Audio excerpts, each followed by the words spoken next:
কোডেক্সের পর রাজ্যের নেশাদ্রব্যের বিপুল বাজার দখল করেছে এসকপ সিরাপ। কোডিন জাতীয় এসকপ খাবার পর কড়া মিষ্টি দিয়ে এক কাপ চা খেলেই নাকি মাটিতে স্বর্গ নেমে আসে বলে নেশাপ্রেমীদের বক্তব্য।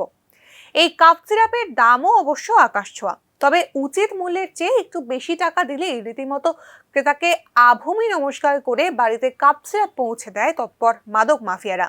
এসকপ বাণিজ্যের এই বিরাট লাভের দিক দেখেই যে কোনো উপায়ে এসকপ পাচার করার জন্য সক্রিয় পাচার বাণিজ্যের বড় বড় রাঘব বোয়াল সহ চুনোপুটিরা। তবে পুলিশি অভিযানেও ধরা পড়েছে বিপুল কাপ সিরাপ। এমনই এক অভিযানে ত্রিপুরা আসাম সীমান্তের চুরাইবাড়ি নাকা পয়েন্ট থেকে 2100 বোতল এসকপ উদ্ধার করেছে আসাম পুলিশ।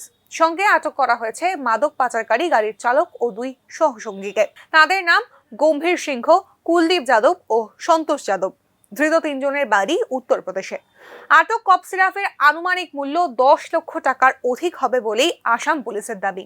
ধারণা করা হচ্ছে ত্রিপুরায় আনার জন্যই পাচার করা হচ্ছিল এই বিপুল পরিমাণ এসকপ সিরাপ।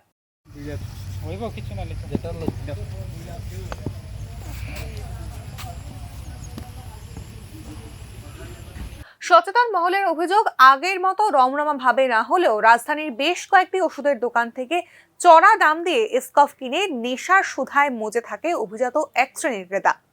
কয়েকটি দোকানে রেইড হবার পরও নগদ নারায়ণের জোরে চলছে এই বাণিজ্য। আর আরো একটু বেশি পয়সা দিলেই কুরিয়ার মারফত কপ সিরাপের বোতল পাওয়া যায় আগরতলায় রীতিমতো বাড়ি বসেই। গাঁজা, এসকপ আর কৌটোর নেশায় ভাসছে রাজধানী আগরতলা।